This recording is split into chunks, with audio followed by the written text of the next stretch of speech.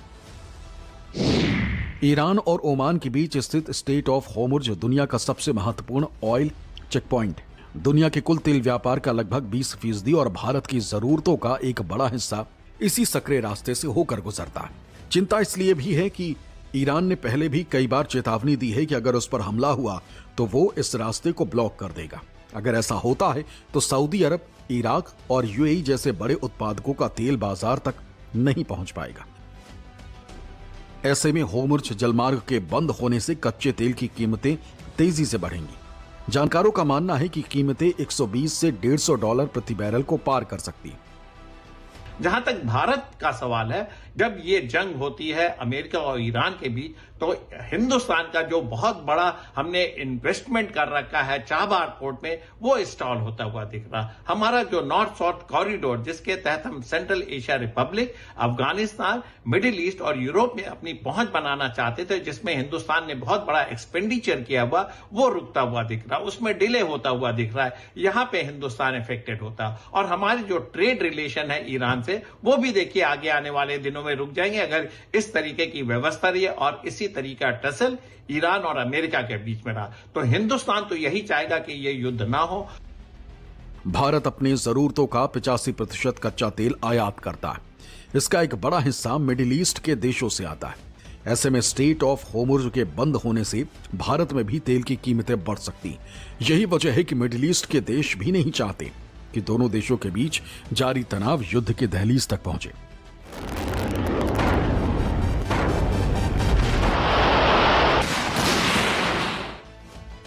अब सवाल ये कि जंग शुरू हुई तो कौन कहां ठहरेगा? क्या ईरान लंबे समय तक अमेरिका का हमला झेलने की स्थिति में है? माना जाता है कि ईरान के पास मिसाइलों का तो बड़ा जखीरा है, लेकिन उसके लड़ाकू विमान ज्यादा ऑपरेशनल नहीं रहे। हालांकि दोनों की सैन्य शक्ति की तुलना करें तो सैन्य शक्ति के मामले में अमेरिकी सेना पहले नंबर पर है, जबकि इस मामले में ईरान 16वें नंबर पर आता है। अमेरिका के पास एक्टिव सैनिक 13,33,000 है, जबकि ईरान के पास 6,10,000 एक्टिव सैनिक, जो कि अमेरिका के मुकाबले आधे हैं। अमेरिका के पास 1791 लड़ाकू विमान है। इस मामले में अमेरिका नंबर 1 है, जबकि ईरान के पास 188 लड़ाकू विमान है, जो कि गैर पारंपरिक है। अमेरिका के पास 1024 अटैक हेलीकॉप्टर है, जबकि ईरान के पास सिर्फ 13 अटैक हेलीकॉप्टर हैं। अगर समुद्री ताकत की बात करें तो अमेरिका के पास 11 एयरक्राफ्ट कैरियर हैं, जबकि ईरान के पास एक भी नहीं। अमेरिका के पास 66 सबमरीन हैं, जबकि ईरान के पास सिर्फ 25 सबमरीन है। अमेरिका के पास डिस्ट्रॉयर की संख्या 83, जबकि ईरान के पास एक भी डिस्ट्रॉयर नहीं। देखिए, जहां तक सैन्य ताकत का सवाल है, अमेरिका और ईरान का कोई कंपैरिजन नहीं है। अमेरिका एक बहुत बड़ी शक्ति है, ईरान के पास उसके मुकाबले कोई शक्ति नहीं। ईरान के पास ना तो एयरफोर्स है और ना ही उसके पास बहुत स्ट्रांग नेवी है। ईरान की स्ट्रेंथ उसकी बैलिस्टिक मिसाइल है, उसके ड्रोन्स है। उसके तहत वो अमेरिका के तमाम मिलिट्री बेसिस जो मिडिल ईस्ट में है उनको स्ट्राइक कर सकता है। लेकिन अब अमेरिका को देखिए, अमेरिका के पास B-2 बॉम्बर है, डीप स्ट्राइक एयरक्राफ्ट है, F-35 है, जंगी बेड़े हैं, तमाम तरीके के एयरक्राफ्ट कैरियर है। और आज की डेट में USS अब्राहम लिंकन जो पारस की घाटी के नजदीक आता चला जा रहा है, जब वहां से एयरक्राफ्ट टेक ऑफ करेंगे तो ईरान का क्या हाल होगा। तो दोनों का कंपैरिजन करना ठीक नहीं है, क्योंकि ईरान की सैन्य शक्ति अमेरिका के सामने कुछ भी नहीं है। सैन्य ताकत के मामले में ईरान अमेरिका के सामने नहीं टिकता।